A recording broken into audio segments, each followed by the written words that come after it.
parti. Fait que, salut Karine, merci d'avoir accepté l'invitation pour le podcast. Salut, enchantée. Merci de l'invitation. Ça fait plaisir. Fait qu'aujourd'hui, je voulais qu'on parle de plusieurs choses. Puis une des choses qui m'a marqué, en fait, en faisant mes petites recherches, c'est récemment, tu as vécu une épreuve, on peut dire, un challenge dans ta vie. Ta mère est décédée subitement. Ouais. Puis tu avais, je pense, beaucoup de choses sur ta table à ce moment-là. Puis tu n'as pas cancellé rien. Tu t'es dit, c'est un challenge à accepter dans ma vie. Puis comment tu as dealé un peu avec ça? C'est quoi tes outils puis ta vision un peu de la mort? Parce que on a toutes des idées de préconception. Puis toi, j'aimerais avoir ta vision là-dessus un peu. Oui, puis ça, je te dis, j'ai travaillé là-dessus instantanément sur tous les points de vue que j'avais sur la mort puis tous les points de vue que j'avais sur la vie après la mort. Qu'est-ce qui est intéressant dans cette histoire-là, c'est que depuis 1 mois, ma mère et moi, on parlait beaucoup de la mort.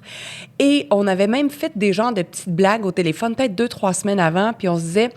Je sais pas si on se doute que c'est ta mère qui va mourir avant toi, mais je dis peu importe qui meurt avant, maman, il faut que la première qui meurt aille déverrouiller la puissance de l'autre. Fait que tu sais, je t'en parle, puis ça se met à me picoter partout, puis ça me met à frissonner. Fait qu'on avait pris un engagement une envers l'autre, que la première qui passait à l'autre bord, elle venait aider l'autre à avoir encore plus de puissance. Fait qu'on avait eu cette discussion-là. Puis le vendredi, ma mère, elle s'est plantée dans les escaliers, puis j'aime dire avec des mots joyeux qu'elle s'est catapultée dans l'au-delà parce qu'elle a fait une chute que de 3 marches, mais elle s'est fracturé le crâne, puis son cou a cassé, elle est devenue quadraplégique instantanément, puis on a refusé toute assistance médicale, ce qui fait en sorte que 12 heures après, elle était décédée. Mais le vendredi après-midi, mon fils jouait à Trois-Rivières au hockey. J'avais annulé du coaching. Je devais faire du coaching. Je disais, on va aller ensemble à Trois-Rivières avec mon mari, voir notre fils jouer. Puis ma mère, elle partait le lendemain pour la Floride. Sur son agenda, c'est marqué départ, en gros, le 26 octobre. Elle n'est pas partie pour la Floride, elle est partie pour le paradis. Wow. Ouais, ça donne un frisson, hein? Ouais, un peu, comme si c'était clairement écrit. C'était clairement écrit qu'elle partait cette journée-là. Puis je disais à mon chum, j'avais amené des vêtements d'été à ma mère parce qu'elle voulait magasiner dans mon garde-robe. Il y avait bien de la bouffe congelée qu'elle voulait nous donner. Puis je dis, écoute, on va y aller à Joliette parce qu'elle habite Joliette, on était à Trois-Rivières. On va y aller. C'est comme si je sais qu'elle veut vraiment me redonner son stock. Et quand on est rentré dans la maison, elle était exténuée, puis j'ai dit, oh my God, je la reconnaissais pas. C'est comme si déjà la mort avait commencé à s'installer dans son corps. Mais je sais pas si c'est ça, mais tu comprends? C'est comme si je savais. Oh my God, le feeling. Mon chum l'avait, ma sœur l'avait, son chum l'avait, les enfants l'avaient, on l'avait toutes. Fait qu'on a échangé ensemble, j'ai repris les affaires, puis la façon dont elle m'avait plié mes choses, j'ai comme, on dirait que je reviendrai jamais, on dirait que je la reverrai pas. C'était très fort en dedans de moi. Puis on devait se revoir en Floride, c'est ce qu'on s'était dit. Puis là, quand je l'ai regardé pour lui dire au revoir, c'est comme si dans ma tête, ça disait, mais non, c'est sûr que tu ne la revois pas. Mais puis on se doutait qu'ils étaient pour avoir un décès pendant leur voyage. Les autres, ils partaient avec leur camion, puis ils allaient avec la roulotte en Floride. On ne savait pas si c'était un accident de la route, mais il y avait comme un drôle de feeling. Un drôle de feeling. Puis même la veille, le jeudi, ma mère, elle me disait, genre, je suis inquiète, j'ai comme l'impression qu'il y a quelque chose qui va se passer. Puis je dis, il faudrait que tu changes. Je pense qu'il faut que tu annules ton voyage. Puis elle dit, je vais voir demain. Et dans ma tête, ça disait, mais demain, il va être déjà trop tard. Fait que pendant qu'on a cette discussion-là, le vendredi après-midi, tu me suis? Je passe un peu du coq à l'âne. C'est bon, OK. Elle me fait signe qu'il reste une grosse boîte à amener. Et elle fait juste le signe de la boîte. Puis dans mon corps, dans mon âme, ça vibre, puis ça dit, ben non, faut pas que tu l'amènes dans cette boîte-là. Il va se passer quelque chose avec cette boîte-là.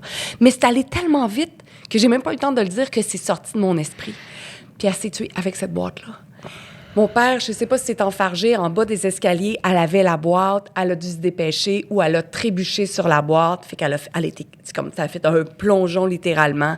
Puis après, quand on a eu l'appel, puis là, ça me disait, vite, faut que tu t'en viennes. Ben, on est allé à l'hôpital, on a été transféré, puis après, on a refusé tout traitement médical, on a cessé la médication, on l'a mis dans le plus grand déconfort, puis elle a quitté son corps aux alentours de 6h30 le matin. Puis ta vision de ça, c'est justement qu'elle a quitté son corps, puis qu'il y a une partie d'elle qui reste, qu'elle retourne peut-être à la source, on sait pas quoi exactement, mais... Oui, puis tu sais... Je dirais que ça a été un bel exercice aussi parce que quand il y a quelqu'un qui meurt aussi subitement, puis il n'y a pas de bonne mauvaise façon de mourir. Il y en a qui vont dire « Ah, t'as pas eu le temps de dire tes adieux. » Mais j'y ai dit dans l'oreille, pourquoi prendre de manière 8 heures pour dire comme « Je t'aime », Puis partout où j'ai pas été amour, je suis désolée. Tu sais, c'est comme, j'ai fait de mon mieux. Puis toi et moi avons fait tout ce qu'on pouvait avec cette expérience humaine-là. Mais notre être infini, c'est très bien que ça va au-delà de l'expérience humaine. Même si tu te pognes avec quelqu'un, ton être infini aime de façon infinie l'autre être infini. Tu comprends? C'est le masque humain qui fait qu'il y a autant de grichage ou de distorsion. Fait que j'ai juste comme rapidement... Puis là, tu sais, quand elle quitte son corps, il y avait plein de mots de gens qui disaient « Ah, t'as perdu ta mère. » J'ai pas perdu ma mère. J'ai encore une mère. Ma mère, elle a juste plus cette forme-là. Tu comprends? J'ai pas perdu ma mère. Ma mère, c'est encore Nicole Lafortune. Elle est dans son être infini. Elle a juste plus de corps. Puis ça, c'est très léger pour moi de penser comme ça. Sinon, ça devient tellement lourd. Puis là, les gens, ils vont t'écrire toutes sortes de trucs. Puis c'est bienveillant, je le sais. Puis si jamais vous m'avez écrit un message comme ça, dites-vous que je vous dis pas ça parce que je suis pas contente. Mais comme il disait, le décès de ta mère, c'est le décès le plus triste parce que c'est la première peine que tu vis sans elle. Mais c'est ce que tu choisis de voir. De faire, puis des affaires que je n'y ai pas dit, puis j'ai eu de la peine. Il y en a une tonne aussi, là, tu sais. C'est pas ça. Faut être content des moments qu'on a passés avec la personne, de qu'est-ce qu'elle a contribué à notre vie, puis de se concentrer plus sur ça que... Tellement beaucoup de gratitude, tellement de... Tu sais, je suis chanceuse, je l'ai eu... tu sais, elle est morte quelques jours avant que j'ai 46, je l'ai eu 45 ans, elle est morte à 75, elle a voyagé partout, elle a une belle relation de couple, tu sais. Est-ce que je veux, oh, ma mère est morte. De manière, il y en a combien, là? Il y a 150 000 personnes qui meurent par jour.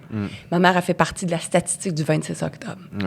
Mais elle demeure ma mère. Elle n'a juste plus ce corps-là. Elle ne souffre plus et elle est probablement branchée sur le 220 comme jamais elle a été branchée sur le 220. C'est une très belle façon de voir ça. Puis je trouve que t'as accueilli ça avec beaucoup de force, puis c'est très inspirant de voir comment tu le vois, puis d'essayer d'amener une autre opinion, une autre façon de voir la mort, parce que trop souvent, on est conditionné à comment la norme voit ça ou comment on est habitué de voir ça. Mais... Attention, tu viens de dire le mot qui me fait vomir. Normal. OK, justement, moi, j'ai pas envie d'être dans la normale. Ça veut pas dire que je pleure pas. Tu sais, juste avant le podcast, tu m'as posé une question, je suis devenue émue. Mon corps perçoit encore, tu sais, de la tristesse ou des émotions, mais généralement, c'est plus grand, c'est magnifique. C'est absolument magnifique. Puis ce que j'ai fait, puis ce que je disais à mon mari, tu sais, quand elle est partie, quand elle quitte son corps, le corps devient bleuté rapidement. Puis tu veux rester accroché un peu au corps. Puis rapidement, je me suis juste dit, mais pourquoi je resterais accrochée après cette chair-là qui est plus elle? Puis après, je disais juste, mais ça peut pas juste être triste. C'est impossible que ça soit juste triste, la mort. Fait que tout de suite, en revenant, là, je tapais sur Google « Eckhart Tolle Death ». Grieving, tu sais, le deuil, la mort, Wayne Dyer, Eckhart Tolle, Abraham Hicks. J'ai regardé d'autres coachings avec Access Consciousness, comme comment je pourrais percevoir la mort ou tout ce que je sais sur la mort que j'ai jamais reconnu, c'est quoi? Puis est-ce que j'ai envie d'avoir encore tous les points de vue que la première année va être tough? Puis il y a quelqu'un qui me disait, je donnais une conférence 2 semaines après dans un événement, puis dans un événement de business le lendemain. Puis il me disait, il faut vraiment pas que tu parles du décès de ta mère, là, tu vas t'effondrer sur scène. Je suis comme, c'est vraiment... tu vois, justement, ma mère nous appelle de l'au-delà, elle est d'accord avec ça. Je l'avais eu sur le bois d'avion. C'est pas grave, l'avion a atterri. Puis tu sais, les gens disent, non, il faut pas que tu parles de décès, il faut pas que tu parles de décès, il faut pas que tu parles parce que tu vas t'effondrer. Puis je suis comme... Pose-moi la question, voir si moi je veux en parler. J'irai pas faire de thérapie, je te jure, j'irai pas faire de thérapie sur scène. Je te jure que je vais l'incarner. Ce que je fais, ce que je dis comme coach de vie, comme coach en transformation, puis j'aspire à être la coach transformationnelle la plus rapide de la planète, je vais l'incarner d'abord. De quelle façon je veux vivre ça? Le plus grand privilège que j'ai, c'est celui de choisir comment va être mon attitude. Oui, absolument. Wow, très beau. Puis, dans le fond, c'est ça, les croyances que tu as achetées ou acceptées, c'est pas quelque chose qui est dans ta vision qui est pas fixe, c'est quelque chose qu'on peut justement jouer avec puis essayer de travailler nos différents points de vue. Comme tu dis là que tu es allé voir qu'est-ce qui existait déjà sur la mort, donc tu as comme essayé de te nourrir de différents points de vue pour ajouter des outils à la façon que tu vois les choses, puis ce que tu avais accepté dans le passé, mais que tu décides maintenant de changer. En fait, il faut que tu regardes tout le temps qu'est-ce qui est léger pour toi. Fait que si ça devient lourd, tu sais, mettons quelqu'un dirait, tu sais, la première année, c'est la plus tough. Puis là, c'est en dedans de toi, ça fait comme... Puis là, je me disais comme, je veux-tu vraiment, être contractée et en douleur comme ça pendant 1 an? C'est même pas honorer ma mère que de faire ça, que d'être dans la contraction, puis de trouver ça lourd, puis d'appréhender Noël ou d'appréhender ma fête, parce que j'ai eu ma fête, c'est deux semaines après son décès, c'était mon anniversaire. Puis comment je pourrais dire, c'est la première fois que ma mère me souhaite, tu sais, je peux aller dans le drame puis dans le trauma. C'est ça que je veux? Non, ma mère est juste à côté de moi. C'était la fête, c'est la fête quotidiennement. C'est pas grave. Fait que c'est ça que je revisitais. Puis, mettons, s'il y a quelqu'un qui me dit... pour elle, pour son âme, les 100 prochains jours sont importants, il faut y envoyer de la lumière parce qu'on va peut-être rester pris dans les ténèbres, mettons. Comme, arc. En dedans de moi, ça fait arc. Impossible que ça soit ça. C'est pas vrai. Pour moi, c'est pas vrai. Fait que dès que c'est lourd, dès que c'est contractant, je rejette. Je l'accepte pas. Je l'accepte pas. Qu'est-ce qui est léger pour moi? Moi, pour moi, c'est léger qu'elle soit déjà virevoltante puis qu'elle fasse le party avec qui, peu importe qui est avec elle dans son univers en ce moment ou dans sa dimension en ce moment. Ça, c'est léger, comme let go.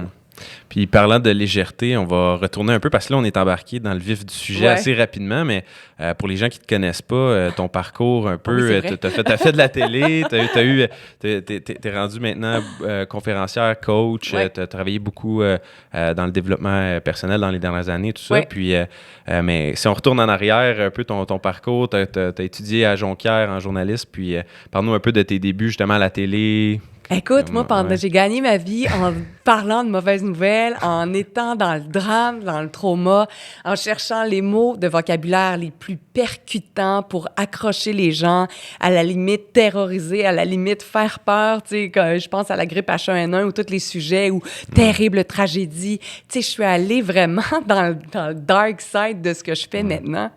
C'est-tu une des raisons qui a fait que tu as quitté ce milieu-là? Absolument. Ouais. En fait, c'est qu'à un moment donné, je me disais, mais j'ai vraiment beaucoup aimé ça.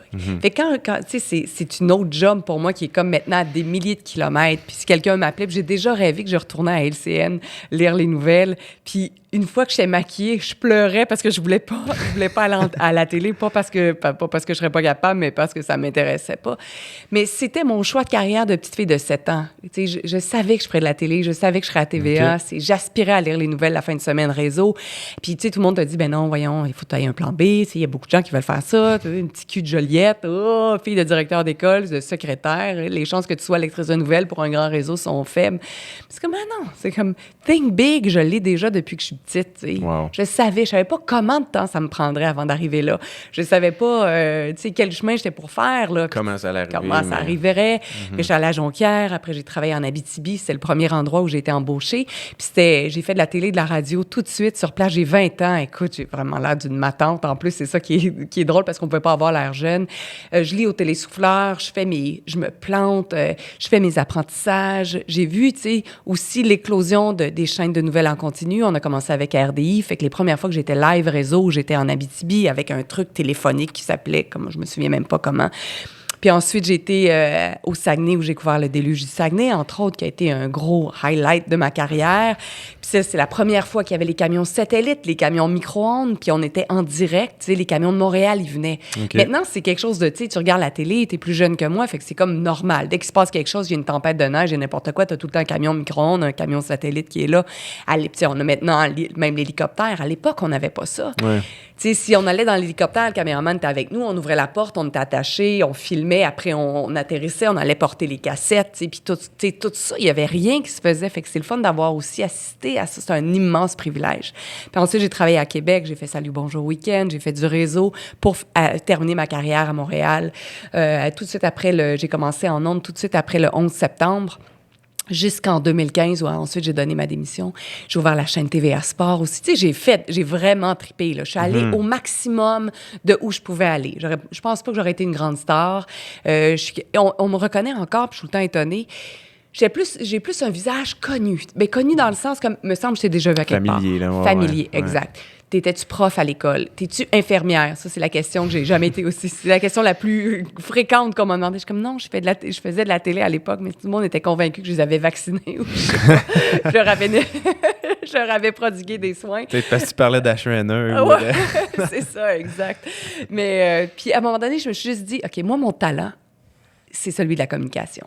Je suis une raconteuse d'histoires. Clairement, tu sais, ça, je suis imbattable pour raconter des histoires.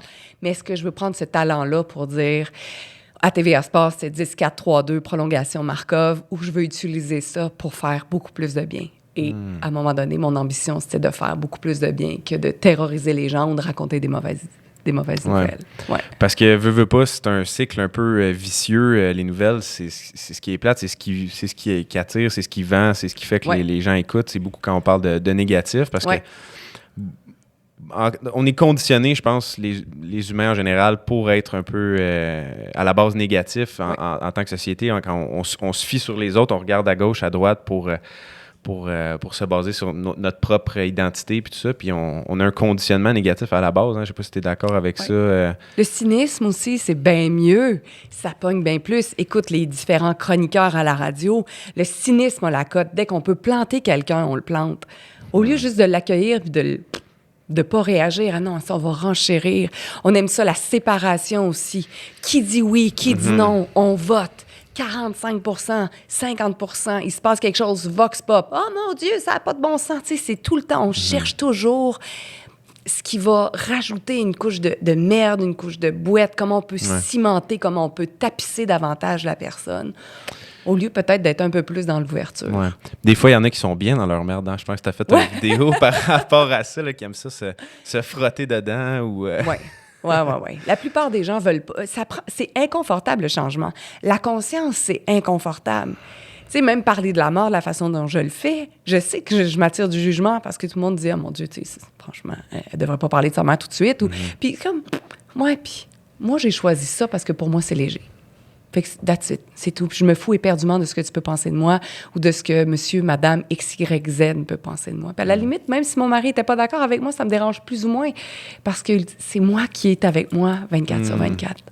C'est moi qui est connecté. C'est quand que c'est arrivé, ça, dans ta vie? T'as-tu toujours été un peu comme ça ou t'as-tu développé cette capacité-là à un peu te foutre du jugement des autres? Non, je l'ai développé.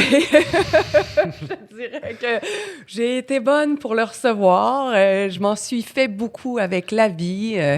Tu sais, à la télé, là, t'es jugé, là. Mes cheveux sont laids, j'étais pas assez blonde, mes yeux étaient pas corrects, des fois mes seins étaient pas corrects, des fois j'avais trop engraissé, des fois j'étais trop maigre, les lunettes étaient pas correctes, le rouge à lèvres était pas correct, tu sais, tout y est passé, mes vestons étaient pas corrects, les vêtements étaient pas corrects, j'ai l'air trop jeune, j'ai l'air trop vieille, j'avais pas assez de cheveux, j'avais trop de cheveux, tout y est passé, tout. Fait que oui, ça m'a rendu dingue. Comment j'étais, ça rendait dingue les patrons. Fait que c'est comme si c'est toujours, c'est pas personnel, avec du recul, je sais, mais moi je fitais pas dans le moule. Mais comment tu as fait pour développer les outils pour, si on veut changer? Tu dis que tu as été beaucoup dans la peur du jugement ou de ce que les autres voyaient de toi après ça. Quand est-ce que c'est arrivé un peu dans ta vie que tu as switché? Bien, en fait, quand j'ai souffert de dépression, ça a été comme un élément clé de développement personnel.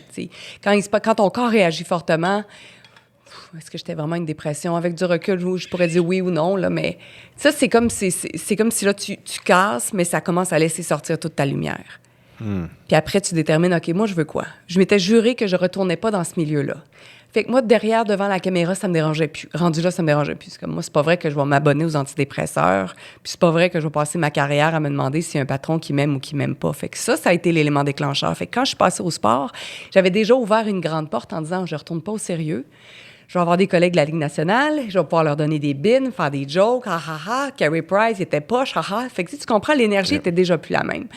Jusqu'à ce que je me rende compte que ça me tentait plus, puis à un moment donné, tu fais juste dire, OK, quand je vais mourir, là, quand il reste 90 secondes à ma vie, là, puis mettons, on est sain d'esprit, là, puis là, on regarde le film de ma vie, là, puis il reste 90 secondes, je vais dire, est-ce que je vais dire, si j'ai tellement bien fait d'endurer ça, puis rester là toute ma vie, ou j'ai tellement bien fait de sacrer mon camp, puis d'aller aller encore au-delà de mon ambition que je sais même pas qu'il existe encore, bien, ça, c'est devenu beaucoup plus léger. Fait que j'ai juste choisi d'aller comme moi, ça me tentait de vivre cette vie-là.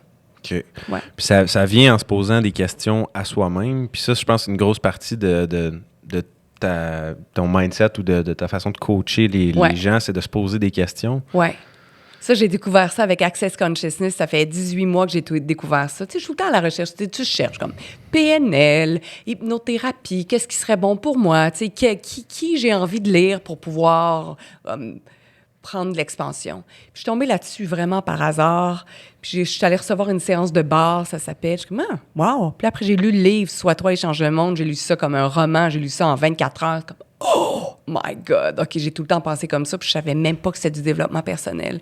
Puis là, j'ai enchaîné les formations jusqu'à ce que je sois certifiée, puis c'est là que j'ai découvert la magie des questions.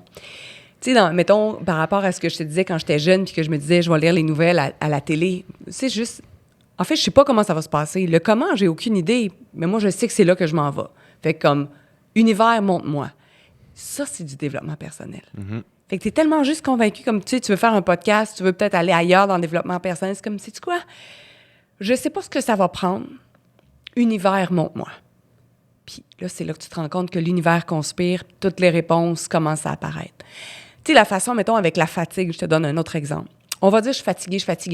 Mettons, si t'es fatigué, là, tu le dis, puis là, comment ça va? Je suis pas mal fatiguée. Puis là, tu le solidifies dans ton corps. T'es pas dans l'expansion, t'es dans la conclusion. Fait que plus tu le dis, plus tu t'assommes, plus tu contractes, plus tu comme... Tandis que moi, je vais dire, OK, t'es fatigué, fine. J'ai conscience que j'ai de la fatigue, parfait. J'ai conscience que mon corps perçoit de la fatigue, parfait. Qu'est-ce que ça prendrait pour avoir plus d'énergie? Boum! Niveau d'énergie vient de changer. Corps, de quoi tu as besoin? J'ai besoin de plus d'eau. J'ai besoin de boire, du jus vert. J'ai envie de prendre une poutine. Puis c'est même pas une question d'être juste 100% sain. On prend juste, j'ai peut-être besoin de plus de sel, j'ai peut-être besoin de plus de gras, j'ai peut-être besoin de manger des bonbons, là, tu sais. Juste aussi simple que qu'est-ce que je pourrais faire pour aller mieux en ce moment. Exactement. Comme être dans un aéroport, puis là, te dire, j'ai du temps à attendre, qu'est-ce que je ferais pour être... Pour que ce soit le fun. Ouais. Exact. Mettons, ton avion est annulé, puis il te reste 12 heures à attendre parce qu'il y a une tempête de neige. Comme, OK, bon, là, j'ai le droit de faire comme texter, d'écrire sur Facebook, maudit, mon avion est en retard. Puis là, tout le monde dit, pauvre toi. Puis là, ça te solidifie, puis ça te rend encore plus en maudit. Ou je dirais, qu'est-ce que je pourrais boire, manger, faire, être, percevoir, écouter pour que ce soit plus agréable les 12 prochaines heures. Tu viens de reprendre le contrôle complet sur ta vie. Tu fais juste dire, hey, show me, montre-moi qu'est-ce que je pourrais faire. Ouais. C'est tellement plus fun, la vie, comme ça. À se poser des bonnes questions. Ah, tellement. Puis en fait, c'est intéressant parce que tu as dit bonnes questions, mais c'est quoi? Pose-toi juste des questions. Que ce soit bon ou mauvais, c'est pas grave. Teste-le. Comme, qu'est-ce que je pourrais me poser comme question? Juste ça, c'est une bonne question. Quelle question je pourrais me poser en ce moment? Puis là, je le laisse aller. Puis à un moment donné, comme, poup! C'est qu'est-ce que je pourrais faire pour générer plus d'argent? Quel invité je pourrais inviter qui aurait un grand impact sur ma vie et celle de mes téléspectateurs ou de mes auditeurs? Puis là, tu fais juste poser ça, puis là, à un moment donné, tu flippes le journal, tu regardes, puis tu fais comme « Ah, c'est elle! » Tu as un frisson ou je sais pas de quelle façon tu peux percevoir, mais il y a quelque chose qui se passe dans ton corps, dans ton âme, il y a une vibration, puis tu fais comme « C'est elle que j'invite. » Puis là, finalement, tout va super vite, puis elle est à ta table, par exemple, cette personne-là. Ouais. Par exemple. Mettons.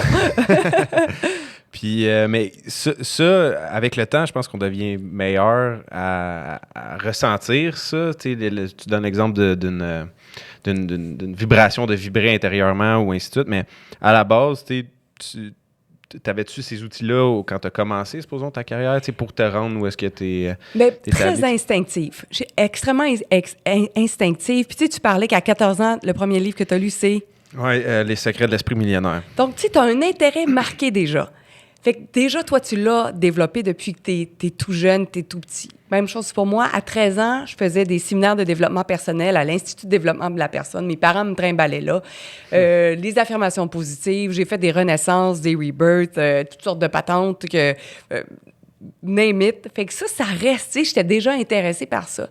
Puis là, des fois, il y a les petits gars, il y a l'adolescence où tu délaisses un peu le développement personnel. Après, j'y reviens. Après, il y a la carrière, workaholic, vous faites de la télé, carrière, tu laisses ça. Puis là, à un moment donné, tu vois juste que ça revient tout le temps un petit peu, tu sais. Ça revient un peu. C'est comme, me semble qu'il doit y avoir une autre façon de voir la vie. Ça se peut pas que la vie, ça soit aussi dramatique et traumatisante et lourde et déplaisante la façon dont on la vit. Il y a plein de monde qui vont dire « Ah, ouais, c'est bien toi puis ta secte, peu importe. » Je suis comme « Sérieux? La société ne s'est jamais aussi mal portée. Obésité en flèche, dépression en flèche, maladie auto-immune en flèche, maladie chronique en flèche. C'est tout en flèche. Puis vous dites que moi, je suis dans une secte? On dirait qu'on est dans notre société, nous-mêmes, dans une secte de merde, puis de cynisme, puis de négativité, puis on s'assure de niveler vers le bas. Dépasse pas trop parce qu'on va te choper à la tête, puis on va dire que c'est toi qui n'es pas correct. Ben moi, c'est pas ça que je veux. Je suis bien d'accord avec toi là-dessus. Puis justement, on parlait de T. Harv Eker. Il y a une citation que tu as parlé dans une de tes vidéos que je trouvais qui était vraiment très inspirante et qui m'a marqué moi aussi beaucoup. C'est « Si tu veux changer les fruits, faut que tu changes d'abord les racines. Si tu Tellement. veux changer le visible, qu'est-ce qui est dans ta vie, il faut que tu changes l'invisible. Explique-nous un peu ta vision par rapport à ça. C'est quoi? C'est pareil comme un popcorn. Le popcorn, c'est une petite graine dure qu'il faut que tu chauffes pour que ça fasse puff, puis que ça devienne le popcorn. C'est exactement la même chose. C'est inside out, là, ça part de comme moi, je veux vivre comment. Qu'est-ce qui est bon pour moi? Qu'est-ce qui fait que je me sens bien, même sans, mettons, sans égard à l'argent, sans égard aux vêtements, sans égard à quoi que ce soit. Là. Comment moi, je suis bien? Là. Tu sais, as-tu déjà eu un moment où tu fais juste te promener dans la forêt, là, mettons, là, ou même le Mont-Royal, peu importe. Là. Puis tu fais comme, ciel qu'on est bien. Fait que ce ciel qu'on est bien, là, tu sais, cette espèce de, oh my, c'est ça que je veux. C'est là que je vais dire encore plus de ceci. C'est ça que je veux. De quelle façon, je sais pas comment, là. Mais ça, là, je veux le transposer, cet état d'être-là, dans toutes les sphères de ma vie. Tout le temps. 24/24. 7/7. Comment je peux faire, je ne sais pas. Univers, montre-moi. Comment je peux aller chercher cette quiétude-là. Fait que de te dire, c'est ça, fait que dans le fond, ça revient à dire, OK, tu veux quelque chose dans le visible, dans ton expérience que tu peux voir ou vivre. Puis là, tu te dis comment dans l'invisible, je peux me poser une question pour faire apparaître ça dans ma réalité, mettons. Oui. Okay. Oui, parce qu'en fait, c'est vraiment tes points de vue qui créent ta réalité. C'est pas la réalité qui crée tes points de vue. Tu sais, quand tu commences avec une journée de merde, puis t'arrêtes pas de dire que c'est une journée de merde, puis là, t'as renversé ton café, puis après, tu sors dehors, tu glisses, tu sacs le camp à terre, puis après, tu sais, c'est ton point de vue, puis cette vibration-là qui va attirer toute la merde. Un feedback loop, là. Exactement. Fait que l'inverse est vrai. Ouais. Fait que plus je vibre fort, puis plus je demande à prendre l'expansion, puis plus j'augmente mon niveau de vibration. Puis tu sais, pour quelqu'un qui connaît pas ça, là, c'est comme comment tu fais pour augmenter ton niveau de vibration. Mais tu fais juste dire qu'est-ce que ça prendrait pour avoir une vibration plus élevée. Tu te poses la question. That's it! T'as pas d'incantation, t'as pas rien à faire, t'as pas de sauge à faire brûler, t'as pas de push-push à mettre, t'as pas besoin de mettre un habit blanc avec des malas puis des oiseaux. T'as pas à sacrifier de chèvre. T'as non, pas même rien, pas, même rien pas. Je suis désolée, tu sais. On en a une dans l'auto au cas où. Non, c'est pas vrai. T'as rien à faire à part de poser des questions. Tu sais, demandez, vous recevez, là. On l'a vu beaucoup pour le matériel. C'est comme, si tu veux tellement de Mercedes qu'elle va apparaître. Mais non. Demande tout ce que tu veux dans ta vie. Fait qu'est-ce que ça prendrait pour vivre un deuil avec joie, aisance et gloire? Qu'est-ce que ça prendrait pour que ma carrière soit florissante avec légèreté et aisance?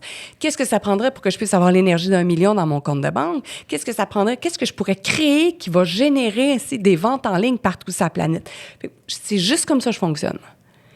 Juste comme, je l'envoie dans l'univers. Qu'est-ce que ça prendrait pour que je devienne, puis ça fait partie de mes grandes demandes dans l'univers, pour que je puisse devenir phosphorescente dans le noir. Si, moi, écoute, j'ai tellement hâte que... Oui, c'est ça. J'ai tellement hâte que mon chum arrive dans la chambre et fasse comme... Qu'est-ce que t'as fait? Qu'est-ce que t'es rose fluo, tout nu dans le lit? Mais ça me fait rigoler de dire, attends, mais il y a des poissons qui phosphorescent dans le fond de l'océan. Qu'est-ce que le poisson a que j'ai aussi... que je sais juste pas comment l'activer. Comment il est arrivé à ça? Parce que veut pas, on est des machines d'évolution puis d'adaptation. Hein, c'est sûr que c'est possible. Peut-être qu'on se rendra pas à fluorescence dans cette vie-là. Attends un peu, là. Okay. Lance-moi pas le défi, ne pète pas ma balloune tout de suite. Et si jamais ça arrive, je vais te le montrer, promis. Puis, par rapport à ça, justement, tu dis quelque chose que tu as dit tantôt d'intéressant, c'est quand tu dis « mon corps ressent quelque chose », là, tu fais une séparation un peu entre qu'est-ce que ton corps perçoit, puis fait, comment tu arrives à dealer avec ça, justement, d'avoir comme de se créer un peu une séparation, d'être un peu l'observateur, si on veut, de qu'est-ce que tu ressens en général. C'est en plein ça. Il y a l'être infini, il y a ton corps. On est une équipe, on est deux. Tu sais, c'est séparé complètement. Fait que ton corps est beaucoup plus intelligent que toi. Ton corps est beaucoup plus intelligent que ton ego. Ton corps est beaucoup plus intelligent que ton mental. Ton corps, il sait tout. Regarde un bébé. Un bébé, ça arrive, là, ça pleure quand ça a des besoins comme boire, se changer, se faire prendre, être cajolé, être caressé. Il sait déjà. Il sait quand il a soif. Mais nous, c'est la même chose. Fait qu'au lieu de dire, il faut manger à telle heure, pour faire telle affaire, pour faire ci, mais demande à ton corps, est-ce que c'est requis? Corps, de quoi tu as besoin en ce moment? Fait que je peux être une journée sans manger. Je fais pas de jeûne. J'ai juste demandé à mon corps s'il avait besoin de nourriture. Il n'en a pas besoin. Je ne le forcerai pas à manger. Boire de l'eau. Des fois, tu sais, je bois du vin, puis hier, je voulais me servir une coupe de vin. Puis le vin goûtait le vinaigre, puis la bouteille n'était pas passée date. Fait que je suis comme, OK, tu veux pas boire de vin, fine, j'ai jeté le vin. Fait que, tu sais, quand tu manges, puis tu sais que tu n'as plus faim, là, des fois, le corps, il te le dit. Que tu prends une bouchée, tu fais comme, il me semble que c'est pas bon aujourd'hui. C'est pas que c'est pas bon. Ton corps, il en veut pas. Des fois, est-ce que tu penses qu'on peut être déconnecté de ces sentiments-là? Ben oui, c'est clair. Parce que toi, t'as 26, ça fait peut-être moins longtemps que t'es pas fin avec ton corps, mais tu sais, moi, j'ai 45, 46.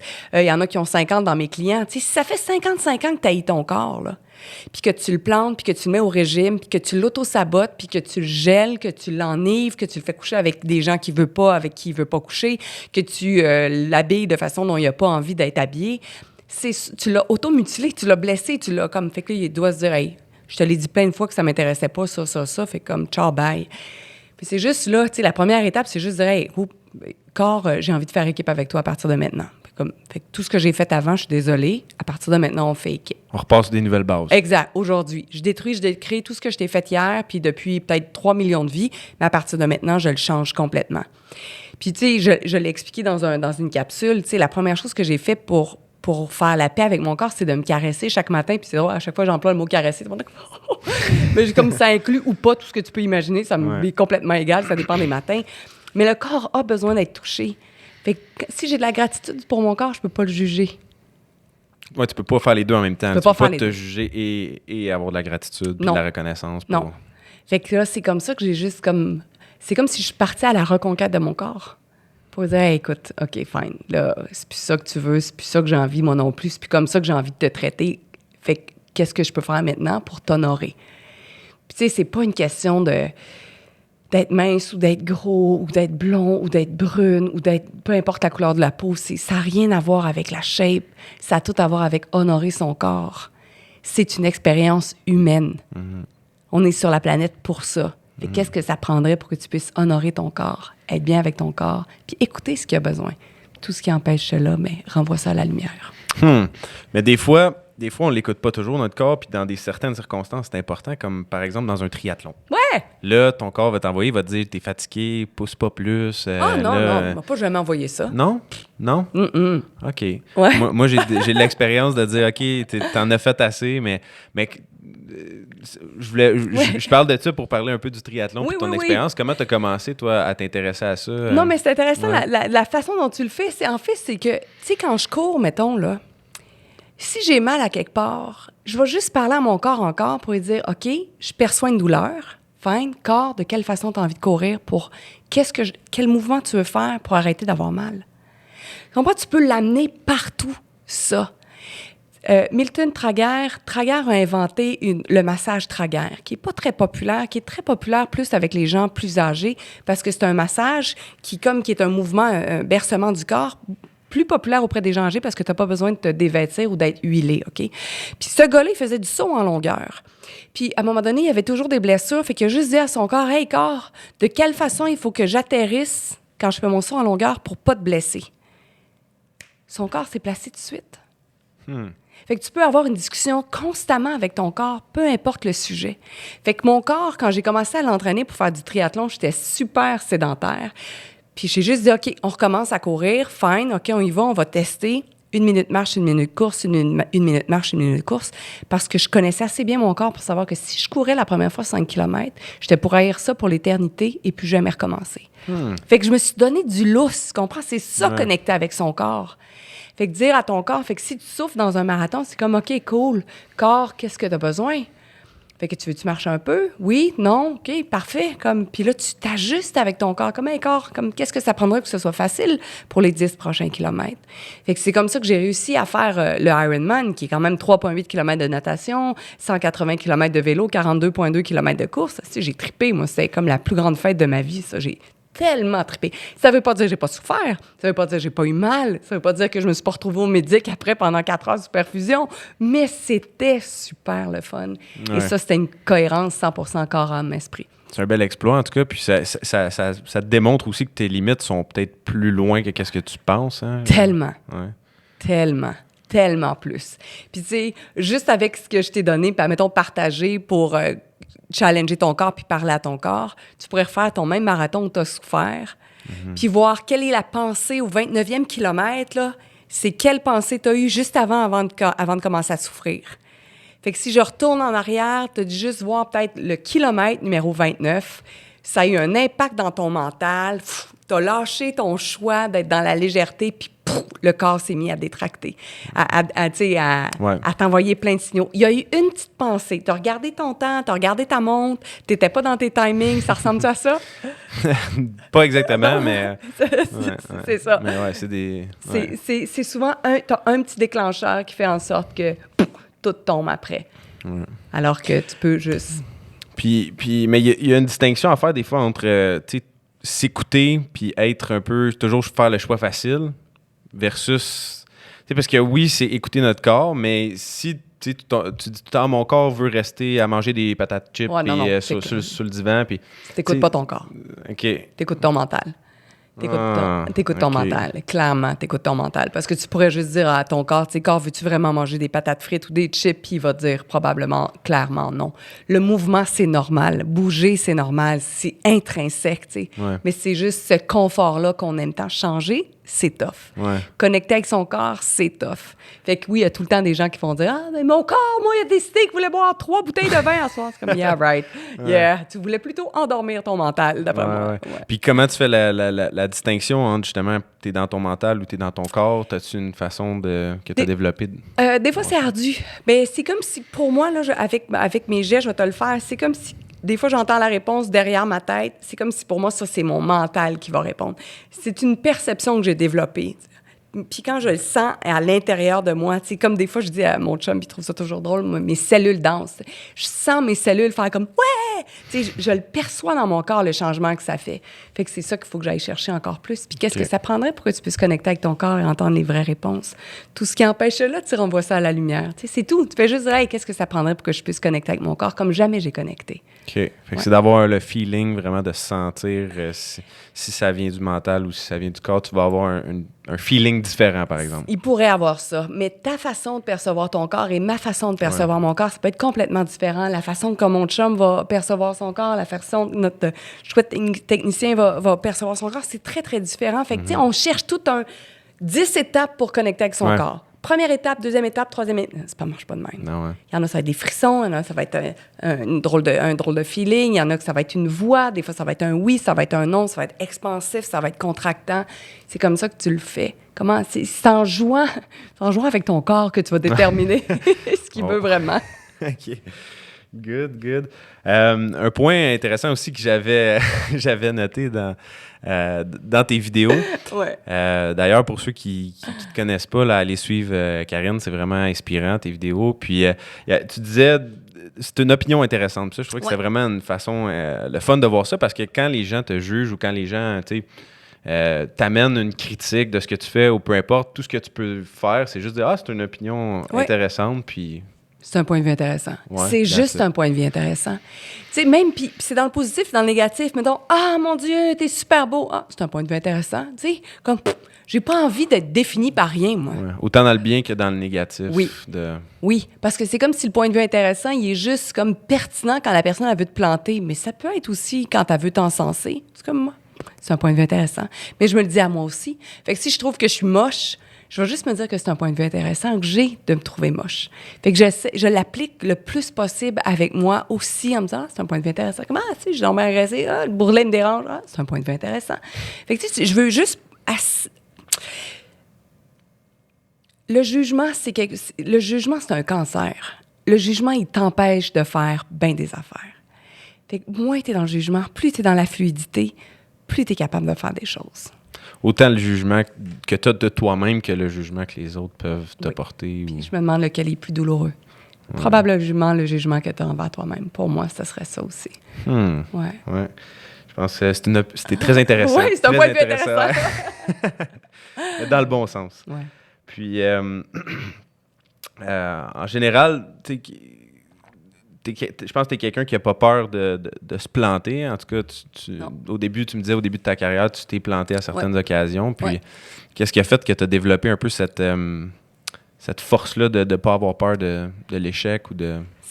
Être débutant, c'est magnifique.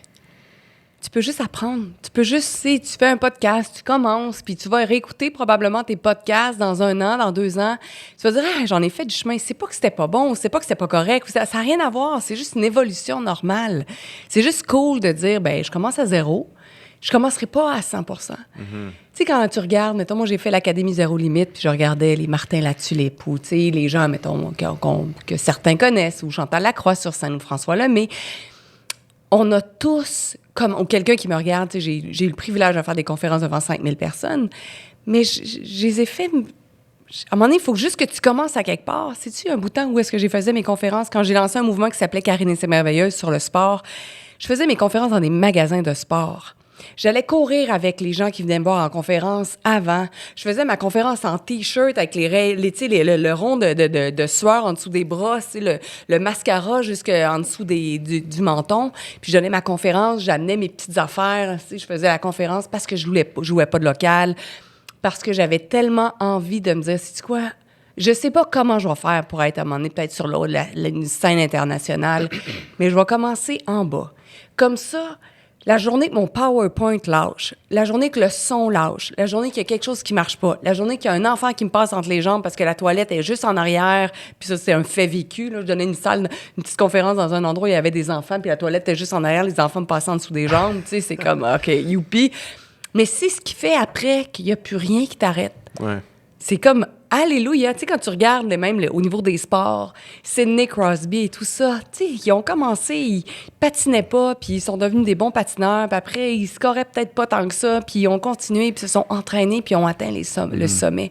C'est comme si on veut juste la facilité. Ouais. Really? Toi, tu vois l'échec comme plus formateur, comme c'est ce qui t'amène l'excellence, dans le fond. C'est ce qui t'amène... Ouais. Puis, tu sais, l'échec, moi, je dirais même apprentissage. C'est vraiment un échec. Même une faillite, c'est vraiment un échec. C'est vraiment, tu sais, j'ai fait plein de mauvais choix. OK, fine. Je fais quoi maintenant? Ben, je recommence, puis je vais regarder quoi d'autre je peux créer. Ouais. Tu sais, on aime tellement ça. Ah oui, double échec, puis encore un autre échec pour un tel, puis un autre insuccès financier, puis on fait les gros titres des journaux comme « Oh mon Dieu, horreur, elle a perdu tant. » ou « Come on. » C'est sûr que si je reste dans ma petite job-in, il se passera rien de plus grand dans ma vie. Mais si je vais, moi, on the edge, je vais peut-être créer quelque chose de fantastique. Puis après, vous allez probablement me planter parce qu'on fait trop d'argent ou il fait trop ci. Fait que... Anyway. T'es mieux de pas avoir de regrets. Hein? Non. C'est cool d'être débutant. C'est super cool d'être débutant. C'est chouette de commencer quelque chose. Moi, j'aime bien. Puis ça m'amène à un point que tu disais dans une de tes vidéos, l'oiseau chante mieux à côté. Tu sais, comme on regarde trop souvent un peu, on se compare aux autres, là, puis ça, c'est... Je pense que beaucoup de gens sont comme ça, là, en général. Ouais. T'as-tu des trucs, toi, pour justement pas... j'imagine, est-ce que ça t'arrive encore? T'es pas, tu sais... Ouais, de moins en moins. Ouais. Ah ouais, de moins en moins. Tu sais, quand je faisais la télé, là, dès qu'il y en avait une jeune blonde qui arrivait, je capotais, je faisais des cauchemars. Ça y est, je lirai plus jamais les nouvelles parce qu'elle est plus belle que moi, elle est plus jeune que moi. Tu sais, je l'ai vraiment vécu. Puis je me rends compte, puis tu sais... Dans le métier qu'on fait, des fois, ils disent il faut que tu regardes ce que la concurrence fait pour... Je suis comme, mais je perds mon temps. Moi. Je regarde la concurrence qu'elle fait, là, je perds mon temps. Si j'étais moi, je le ferais comment? Puis je vais le faire comme moi, j'ai envie de le faire. Puis si ça vous tente d'observer, puis de me calquer, puis de me copier ou de m'outrecréer, tant mieux. Mais moi, j'ai pas de temps à perdre à regarder ce que tu fais. Pas dans le sens de pas être intéressé à ce que tu fais. Ça, c'est pas pareil. Écouter ton podcast et tout, c'est comme m'inspirer, prendre des notes fines. Mais commencer à disséquer ce que tu fais pour voir comment je peux le faire mieux ou comme... Ah, non. Non. Tu sais, l'oiseau, il se dit pas... Le petit oiseau, là, moineau, ben ordinaire, puis il y a le cardinal qui vient à côté, il dira pas... Holy shit, le cardinal est à côté de moi, je peux pas chanter parce que c'est le gars, le gars avec la coque rouge à la tête qui est à côté de moi, il est ben trop beau puis je peux pas le faire, ou le jet bleu ou n'importe quoi. Ça marche pas, il continue à chanter. Les fleurs, c'est la même affaire. On donne tellement de puissance à l'autre en étant convaincu qu'il est nettement meilleur que nous, alors que il est peut-être aussi déconfit que nous. Ouais. T'es pas dans ses culottes, là, tu sais. Zéro. Pas. Ouais. Zéro. Ça m'intéresse plus. Puis c'est alléluia, je deviens plus vieille. T'sais. Alléluia, je m'en vais vers la cinquantaine. Tant mieux si ça vient avec l'âge, et tant mieux si vous l'avez de plus en plus jeune aussi, mais c'est comme arc. Moi, je suis rendue à 46, j'ai fait tout ce que je voulais. J'ai fait plein d'affaires super audacieuses dans ma vie. Je vais juste continuer. Puis, si je suis une vieille excentrique, fine. Si j'assume la vieille excentrique, c'est ça que je veux, être une vieille excentrique. Nice. Nice. Puis t'es plus trop sur le pilote automatique. T'as-tu déjà été dans des périodes dans ta vie sur le pilote automatique? Ouais. Très sur le pilote automatique. Tu sais, quand tu te poses pas de questions, là, tu te lèves, tu te sors du même côté de ton lit, puis c'est comme ça, puis après c'est ça, puis c'est ça. Puis tu sais, tu te rends même pas compte que la semaine est finie, t'as pas eu de challenge, c'est comme flat. Mais moi, ça me tente plus d'être sur le pilote automatique. Ça veut pas dire que je suis pas des fois. Ouais. Tu sais, on n'est pas 100% présent tout le temps. Des fois, tu check out un peu de ton corps, mais plus tu es présent, plus tu es conscient, plus la vie est belle. Ouais. T'as-tu des outils que tu as développés pour être plus présent, est-ce que tu médites, par exemple, ou est-ce que tu as des... Et là, ça fait combien de jours? 18 jours qu'on médite. Puis là, je regarde parce que c'est notre date. On va, après avoir pris le café, on swing dans le lit, puis on médite. On écoute. Ouais, c'est super le fun. On écoute Deepak Chopra parce qu'il y avait un 21 jours de méditation gratuit. Puis Fred, il a commencé à venir m'accompagner. Puis on fait il faut dire en sanskrit aussi. Là. OK. Puis, il y a une petite phrase là, où il parle un peu. Puis après, il y a la musique avec une parole à dire en loop pendant une quinzaine de minutes. Puis ça, c'est vraiment chouette. En ce moment, c'est chouette. Est-ce qu'on va méditer ou est-ce que je vais méditer tout le temps à partir de maintenant, je sais pas. Mm-hmm. Mais en ce moment, c'est léger pour moi, c'est le fun. Ouais. Demain, je pourrais me mettre à faire du yoga. Puis après, je pourrais lire le matin. En fait, je demande dans mon corps qu'est-ce qui est requis. Avec le stress, quand même, du décès subi de ma mère, j'ai juste posé la question, qu'est-ce que ça prendrait à mon corps? Corps, qu'est-ce que tu as envie de faire pour que ce soit plus léger les prochaines semaines, pour avoir plus d'énergie? Puis là, c'était médite. Fine, on va méditer. Jusqu'à ce que ça soit plus requis. Puis si c'est requis pour l'éternité, ça sera requis pour l'éternité. Okay. Tu sais, je me casse pas. C'est aussi simple que ça, là. Okay. Qu'est-ce qui est requis aujourd'hui? Tu médites, toi? Est-ce que tu médites? Mm-hmm. Ouais. Fait que tu pourrais juste dire, OK, mais mettons, tu pourrais dire, je sais déjà quelle méditation je fais demain, ou juste dire le matin même, comme, OK, de quelle façon j'ai envie de méditer aujourd'hui? Tu sais, ça peut être différent. Ça t'ouvre plus de possibilités. Là. Exact. Qu'est-ce que je pourrais expérimenter aujourd'hui? Tu vois, l'autre fois, j'ai regardé la femme de Eckhart Tolle. Elle a fait de la méditation en mouvement. Fait que j'avais acheté ses trucs. Puis là, elle médite, elle est debout. On ferme les yeux. Puis là, elle dit, OK, laissez votre corps faire. Puis là, c'est comme, wow. Puis là, je suis comme ça. Puis les yeux fermés pendant 5-10 minutes dans ma chambre. C'est comme, mais je savais pas que ça, c'était une forme de méditation. Tu sais, c'est pas juste être en position lotus. Ouais. C'est comment toi, tu as envie d'être dans ton état méditatif. Tu pourrais être collé sur un arbre. Tu pourrais faire l'étoile dans ton lit. Tu pourrais... Il y a plein de façons de méditer. D'être présent. Cuisiner, ça peut être une belle façon. Tu sais, c'est vraiment de quelle façon, toi, tu as envie de faire la paix puis d'être comme présent. OK. Intéressant. Puis, toi, le mot « essayer », ouais. Je voulais qu'on parle du mot « essayer ». Parle-moi du mot « essayer ». J'ai essayé tu vois, j'ai essayé, non. Il y a plein de fois que le mot « essayer » a voulu sortir de ma bouche depuis le podcast. Peut-être que même je l'ai échappé, puis ça fait comme... Essayer, là. Mettons, tu dis, je sais pas. Toi, t'as pas d'enfant encore, mais mettons, si je dis, moi, j'ai des enfants. Oui? Oui, j'ai une petite fille d'un an, bientôt un an et demi, cool. Puis un autre en chemin. Oh, nice! Ouais. Hey, félicitations! J'avais comme présumé, désolée, j'aurais dû poser la question au lieu d'avoir un jugement sur le fait que j'ai de l'air jeune, c'est correct. Oui, c'est ça, exactement. Puis à un moment donné, tu vas dire à tes enfants, « Hey, il va falloir que tu fasses ta chambre, là. Oui, je vais essayer en revenant de l'école. » Et ça, tu vas comprendre que oui, je vais essayer en revenant de l'école. Ouais. C'est clair que ça va être encore le bordel. Fait que essayer, ça veut rien dire. Tu sais, maintenant, si je dis « essaye de te lever », non, j'essaye pas de me lever. Je me lève ou je me lève pas. J'essaye pas, je le fais ou je le fais pas. Fait que essayer, c'est comme une porte ou un autre mot pour dire « je le ferai probablement pas ». Oui, j'essaie de te rappeler demain. Comme oublie ça, c'est sûr, je te rappellerai pas. Du moment où je te dis « j'essaye » ou « j'y pense », c'est sûr que je te rappelle pas. Puis des fois, comme quand on est sur le pilote automatique, on va le dire, ce genre de choses-là, sans s'en rendre compte. Là, je vais essayer, mais c'est là l'importance d'être présent, parce que tu peux te prendre à... Tu peux changer. C'est ça. Tu peux entendre ce que tu es en train de dire puis dire, finalement, le essayer, c'est mon bypass pour dire, ça me tente pas. Fait que je vais essayer. J'essaie de te rappeler. Ouais, finalement, ça me tente pas tant ce que tu m'offres. Fait que c'est ça le défi de dire, si je veux être vraiment présente, est-ce que j'ai envie de réellement dire... Tu vas choisir tes mots beaucoup plus. Puis qui va représenter la réalité. C'est pas du bluff, pas du vent. Ouais. Pas du vent. C'est comme, désolé, ça m'intéresse pas. Puis non est une bonne réponse. Fait que je vais essayer de faire ma chambre, ça marche pas. Ça amène vers l'authenticité un peu, c'est d'être authentique avec soi-même, dans le fond, puis Ouais. avec les autres aussi, c'est un peu... Puis rarement, tu vas être authentique avec toi-même parce que tu veux beaucoup plus plaire aux autres. Fait que là, ça devient un choix à un moment donné. Est-ce que tu divorces de toi-même à chaque fois ou tu es prêt à arrêter de divorcer énergétiquement de toi-même? Ça, c'est le choix qu'on a fait. Puis je pense que Fred aussi le fait de plus en plus parce que c'est un choix de comme, ben moi, je divorce plus de moi-même pour te faire plaisir. Puis c'est pas d'être ingrat un envers l'autre. Ça n'a rien à voir. C'est juste comme, ben ça sera pas ça aujourd'hui. Parce que moi, en dedans de moi, ça vibre pas, puis je le ferai pas. OK. Divorcer de... C'est intéressant, ça. Ouais. Divorcer de soi-même. Ouais. Hmm. On divorce constamment de nous-mêmes. Tu sais, quand, mettons, quelqu'un va dire, mettons, je pense à une relation de couple d'adolescents, là, où là, comment, ben moi, j'aime mieux ça quand tu mets ça, puis t'aimes ça. Mais moi, j'aime mieux ce vêtement-là. Je parle d'adolescents, mais c'est tout le monde. Mais là, pour faire plaisir à l'autre, tu vas mettre ce que lui veut mettre. Mais toi, tu étais vraiment plus confortable dans l'autre affaire. C'est juste un exemple, tu sais. Ouais. Ah, ben moi, je voudrais pas que tu fasses ça, j'aimerais mieux faire ça. Oui, mais moi, c'est là que j'ai envie d'aller. Ah non, mais c'est pas ça, tu sais. Fait que tu passes ton temps à divorcer de toi-même pour faire plaisir à l'autre, si bien qu'à un moment donné, tu sais même plus qui tu es, ce que tu aimes. Parce que ça s'accumule. Ouais. Tu as passé ton temps à diminuer. C'est comme un dimmer de lumière, comme tu es super éblouissant.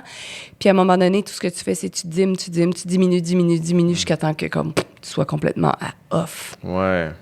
Ça m'amène, ça me fait penser au ripple effect. Je pense que tu parlais un peu parce que d'une certaine manière, si toi, tu es plus lumineux, tu t'écoutes plus, tu vas permettre à d'autres gens de s'écouter plus, d'être plus lumineux. Puis, en fin de compte, ça peut avoir un gros impact. Là. Tu me parlais que tu fais des conférences maintenant au Brésil qui sont traduites ici, mais qui sont traduites dans 14 langues. Puis, fait que ça peut avoir un gros impact. Puis, des fois, tu impactes une personne qui, elle, va impacter 2-3 autres personnes. Puis à chaque fois que tu dissous tes croyances, à chaque fois que tu changes, à chaque fois que tu es en plus en ouverture, en meilleure vibration, ça a un impact familial. On l'a vu, on le voit avec nos enfants, on le voit sur notre vie de couple, on le voit avec nos adolescents, on le voit avec les gens avec qui on travaille. Fait que c'est tout le temps comme... Puis c'est fou parce que des fois, c'est un peu, je vais dire à la blague que c'est frustrant parce que moi, j'ai investi des milliers et des milliers et des milliers de dollars en formation, en podcast, en lecture, des heures et des heures. Puis c'est comme, pouf, tout le monde se sent mieux. C'est comme, what, attends, là, c'est moi qui mets l'argent, puis tout le monde se sent bien, mais c'est ultra positif. Ben oui. Fait qu'on a tous un ripple effect. À un moment donné, Eckhart Tolle avait dit dans une retraite, il y avait 563 personnes, puis il dit, grâce à vous qui êtes ici, 563 personnes, il y a 250 000 personnes qui vont se sentir mieux par le ripple effect. c'est puissant. Ça, t'imagines? Alors, t'imagines comme l'impact que tu as avec tes podcasts, avec le choix que tu fais de t'assumer, puis de parler d'énergie ou de développement personnel et d'être qui tu es. À chaque fois, comme tu vas chercher ta génération, tu vas chercher les gens qui te suivent, puis ça permet à plein de gens de dire « Ah, sais-tu quoi? J'ai envie d'être ça, moi aussi. » Tu sais, moi, j'ai gagné ma vie beaucoup à LCN le matin. Donc, j'étais là le matin, à 3h30, j'arrivais au travail, maquillée, pomponnée, top, puis je commençais à 5h30 le matin. Maintenant, mon coaching, moi, le gros de ma business est en ligne et c'est du coaching que je fais à 6h30 le matin. Fait que j'ai gardé l'énergie du matin.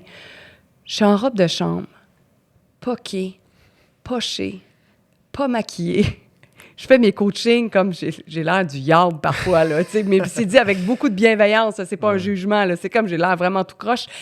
Puis j'entendais les gens dire, mais c'est juste nous, là, ça nous donne un oomph de l'enfer de dire, sais-tu quoi? On a le droit d'être nous-mêmes. Wow. Ouais. Point. Peu importe le look, peu importe, t'as pas besoin d'être... Sois toi. Comment t'es toi? Fait que ma question, c'est maintenant, si vous vous demandez comment être vous-même, c'est juste, tu poses la question à l'autre. Si j'étais moi, je serais comment? Si j'étais moi, je serais comment? Si j'étais moi, je serais comment? Puis tu sais, je fais juste, tu sais, pas... Tu sais, cette question-là, je l'ai dit avec beaucoup d'ouverture. C'est pas comme, ah ben là, si c'était moi, je serais comment? Tu sais, comme il y a du jugement là-dedans. Non, si j'étais moi, je serais comment? Puis je le laisse arriver. Des fois, il n'arrivera pas tout de suite. C'est comme si je plante des graines. Éventuellement, ça va pousser. Je sais pas quand ça va pousser. Peut-être dans 1 an, dans 2 ans, dans 3 ans, peut-être dans 10 ans. Est-ce que j'ai cette patience-là? Bien sûr. Donnez le temps. C'est comme plus t'abandonner versus comme essayer de contrôler. Exactement. C'est en plein ça. Si j'étais moi, je serais quoi? Je ferais quoi? Je serais comment? J'agirais comment? Je connecterais comment? C'est ça que j'ai envie d'être, tu sais. Ça, c'est smooth. Ça, c'est le fun. Cool, cool. Je voulais savoir, tu disais tantôt, tu as eu une dépression. Ouais. Comment tu t'en es sorti? Puis, c'est quoi ton opinion un peu sur la dépression? Parce que ça touche beaucoup de gens, mais présentement dans notre société. Puis, des fois, moi, j'ai l'impression que des fois, les gens, ils pensent que c'est quasiment comme une maladie que tu attrapes par erreur ou que, tu sais, j'achoume puis je t'envoie une dépression. Là, tu sais, c'est quoi ta vision un peu là-dessus, toi? La dépression, je pense que c'est quelque chose que j'ai capté énergétiquement. Avec ce que je sais maintenant, je te dirais que probablement que j'ai capté tout le mal-être de TVA ou des environs, puis je l'ai solidifié dans mon corps. Okay. C'est pour moi maintenant, énergétiquement, je suis assez consciente de tout ce que je suis capable de percevoir, que ça a dû jouer. Mais maintenant, mettons, médicalement, j'ai été diagnostiquée quand même avec une dépression. Je voulais tellement être dans le moule, j'étais tellement prête à me diminuer, j'étais tellement prête à tout faire pour plaire, que j'ai tellement divorcé de moi-même que je me suis déplue à moi-même et je me suis rendue malade. Je suis allée voir le médecin, puis tu sais, rapidement, j'ai eu le diagnostic, puis peut-être 4 semaines après, j'ai eu la médication, puis c'est comme, OK. La dépression, là, ou le cancer, ou n'importe quelle autre maladie, je me disais, OK, fine, j'ai une dépression, j'ai un diagnostic, j'ai une étiquette, qu'est-ce que je peux faire maintenant pour me guérir le plus rapidement possible. Tu sais, c'était plus comme, OK, j'ai un diagnostic, fine, j'étais contente d'être à la maison, je m'ennuyais des enfants à la maison. Fait que je me suis dit, je vais le prendre, puis je vais m'arranger pour que ça dure le moins longtemps possible. Fait que c'était encore dans la proactivité. C'est pas, je souffre de dépression, puis comme, Non, le médecin, il m'a dit, fais du sport 6 heures de temps par jour. Prends tes pilules si tu veux, fine, mais fais du sport. Ta job, c'est de t'occuper de toi. Ma job, c'était de m'occuper de moi. Fait que j'allais marcher, courir, nager, je broyais, je reculais, je rampais. Tu sais, j'ai tout fait, j'ai fait tous les temps. Puis, tu sais, mon chum, il revenait, puis il disait, « Puis, qu'est-ce que t'as fait aujourd'hui? » Je suis comme, « J'ai rien fait. » Tu sais, Fred devrait gagner, là, comme le mari du siècle. Parce qu'il me disait juste, « Ah oui, t'as rien fait, cool, ça te fait du bien. » Il y avait zéro jugement. Tu sais, tout le temps, des fois, dans un couple, il y avoir quelqu'un qui faisait, « Ben là, tu sais, botte-toi le cul. » C'est pas la top phrase, tu sais. Mais qu'est-ce que tu pourrais faire qui te ferait du bien? Tu sais, fait que sortir. Tu sais, des fois, me laver, c'est un exploit. Là. Me brosser les dents. Me laver, me brosser les dents, ça, c'est comme, oh shit, ça, c'est l'exploit du siècle. Mais bouger, ce que je me rendais compte, tu sais, aussi, tu te dis, mais comment tu peux aller courir si tu as de la misère à te brosser les dents? Bouger, là, puis être dans... Bouger, c'est que tu es essoufflé, puis quand tu es essoufflé, tu es dans le moment présent. Dans le moment présent, il n'y a rien qui se passe. Il n'y a pas de passé, il n'y a pas de futur, il n'y a pas rien. C'est comme si le nuage, il se tassait quand j'étais en action, puis il revenait quand j'étais inactive. Fait que c'est comme ça que je me suis rendu compte que le moment présent, je l'atteignais avec le souffle, l'essoufflement et le mouvement. Fait que, puis je suis convaincue que je m'en suis remis beaucoup plus rapidement. Grâce à ça. Grâce au sport. Puis pour moi, tu sais, c'est jamais... Il y en a plein qui vont dire, c'est une faiblesse, tu sais. Quand tu as une dépression, après, t'es faible, tu as risque d'en refaire d'autres. Ben non. Non, zéro. Parce que maintenant, j'ai conscience de tout ce qui se passe dans ma vie. Ça veut dire que si je commence à être fatiguée ou j'ai mal au ventre, j'ai une gastrite ou j'ai tendance à avoir une humeur plus dépressive, je parle pas de dépression, c'est comme un petit peu plus down, je prends congé, je me repose, je vais bouger, je vais au spa, puis j'ai rempli mon réservoir d'énergie au lieu de le laisser descendre. C'est ça, la dépression, c'est que tu t'es jamais occupé de ton réservoir d'énergie puis tu l'as laissé comme poum, poum, poum, descendre. Je peux pas croire et concevoir encore que quand ton cellulaire il est à 15 % de batterie, si on fait de l'anxiété généralisée, tu fais une annonce Facebook pour trouver un fil dans ton environnement proche pour être sûr de te garrocher puis le brancher parce que tu te dis comme « Je pourrais jamais faire ma journée si mon téléphone n'est pas branché. » Alors que énergétiquement, tu t'en fous éperdument puis tu le laisses comme... Tu te laisses décharger jusqu'à ce que tu n'aies plus de piles puis que ça soit super long de te recharger. Wow. Ouais. C'est très beau. Fait que, Karine, je veux te remercier pour être venue au podcast. Je pense qu'on a quand même fait le tour. En terminant, si les gens veulent te suivre, où est-ce qu'ils peuvent aller te voir et en avoir plus? Sur mon site web, karinechampagne.ca. .com, la fille, elle chante, c'est pas moi. Fait que .ca, c'est karinechampagne.ca. C'est bien important, .ca. Ouais. Sur Facebook, Karine Champagne. Sur YouTube, il y a quelques vidéos. Sur Instagram. Ouais. Mais sur le site Internet, en fait, c'est plus facile à retenir. Puis, tu as tous les liens pour voir ce que je fais. Exactement, karinechampagne.ca. Good. Ben, Karine, merci encore une fois d'être venue. Grand plaisir. Merci de l'invitation. Merci.